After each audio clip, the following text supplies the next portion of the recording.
નમસ્કાર વિદ્યાર્થી મિત્રો, આપણે ધોરણ 8ની અંદર ત્રીજા યુનિટમાં ટુ બોયઝ ઇન અ જંગલ એનું ભાષાંતર કરાયું હતું. બરાબર, આપણે તે સ્ટોરી જોઈ હતી.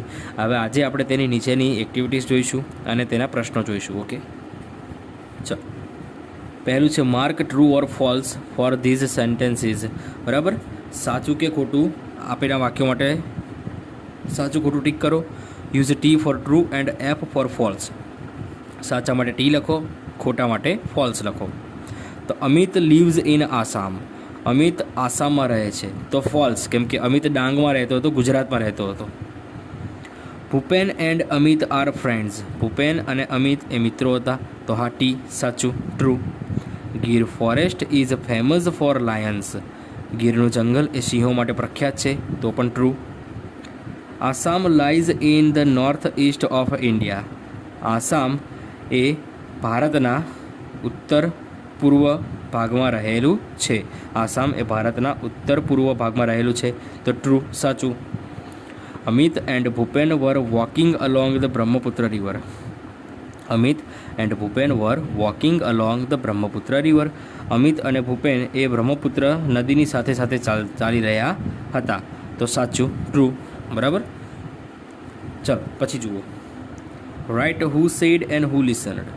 કોણ કહે છે અને કોણ સાંભળે છે તે નક્કી કરો, તે લખો. પહેલું છે why are all the trees so tall. Why are all the trees so tall. શા માટે બધા જ વૃક્ષો ખૂબ જ ઊંચા છે? તો આ વાક્ય કોણ બોલે છે? Who said. તો Amit said and Bhupen listened. Amit said and Bhupen listened. He is going to attack અસ.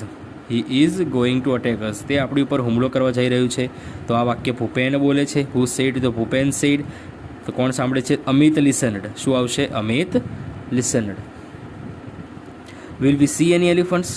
શું આપણે કોઈ હાથી જોવાના છીએ?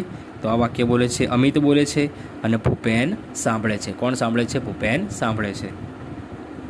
It's an elephant. આ એક હાથી છે. આ વાક્ય કોણ બોલે છે? ભૂપેન બોલે છે અને અમિત સાંભળે છે. ઓકે, ચલો. Tick right the correct option. Right tick the correct option. બરાબર, જે સાચો જવાબ છે તેની સામે સાચાની નિશાની કરો. Assam has a lot of trees because it has ખાલી જગ્યા. Assam has a lot of trees because it has ખાલી જગ્યા. આસામમાં ઘણા બધા વૃક્ષો છે કારણ કે તેમની પાસે તો શું આવે? It has a lot of rain and fertile soil. A lot of rain and fertile soil. તો Assam has a lot of trees because it has a lot of rain and fertile soil. આસામમાં ઘણા બધા વૃક્ષો છે કારણ કે ત્યાં ખૂબ જ વરસાદ પડે છે અને જમીન ફળદ્રુપ છે. બીજું છે the cry of elephant is cold ખાલી જગ્યા. The cry of elephant is cold ખાલી જગ્યા. તો આવે ટ્રમ્પેટ આવે. શું આવે? ટ્રમ્પેટ આવે. The cry of elephant is called trumpet.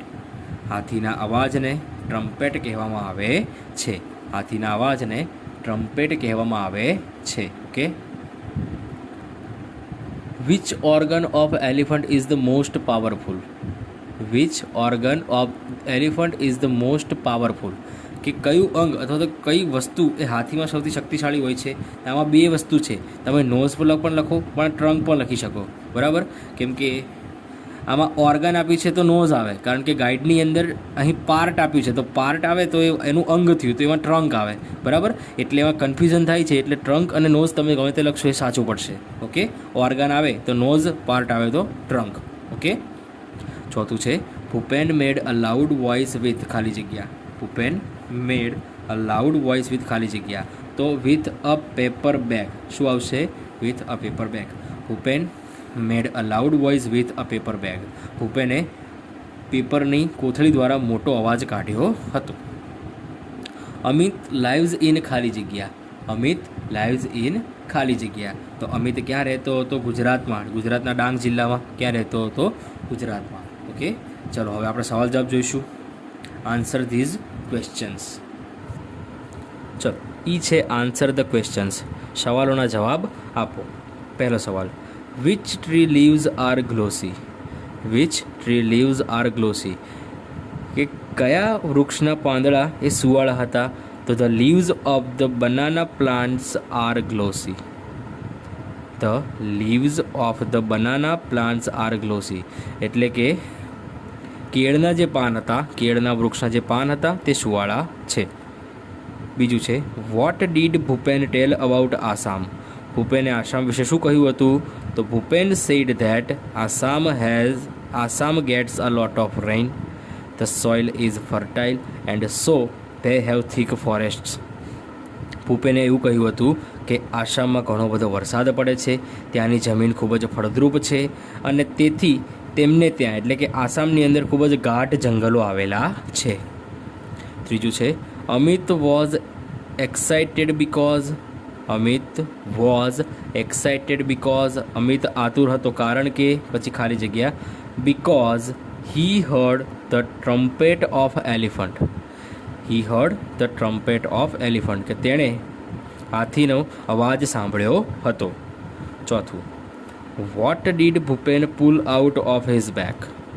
Vote did Bhupen pull out of his pocket. ભૂપેને પોતાના ખીચામાંથી શું બહાર કાઢ્યું હતું? તો Bhupen pulled out a big brown paper bag from his pocket. Bhupen pulled out a big brown paper bag from his pocket. ભૂપેને પોતાના ખીચામાંથી એક મોટી કથ્થાઈ કલરની કાગળની થેલી બહાર કાઢી હતી. પાંચમું the elephant trumpeted loudly because. The elephant trumpeted loudly because. હાથીએ જોરથી અવાજો કરવાનું ચાલુ કર્યું કારણ કે he heard the voices of Bhupen and Amit and smelled them too. કારણ કે તેણે ભૂપેન અને અમિતનો અવાજ સાંભળ્યા હતા અને તેમને સૂંઘ્યા પણ હતા. તેને ખબર પડી ગઈ હતી કે અહીં કોઈ વ્યક્તિઓ છે. છઠ્ઠું what did the elephant mistake the sound of the paper bag four.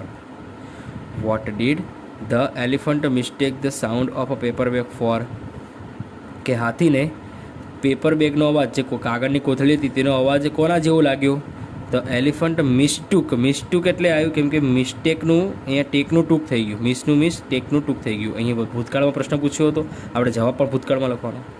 The elephant mistook the sound of the paper bag for a gun કે હાથીને તે કાગળની કોથળીનો અવાજ એક બંદૂક જેવો લાગ્યો હતો. હાથીને કાગળની કોથળીનો અવાજ એ બંદૂક જેવો લાગ્યો હતો.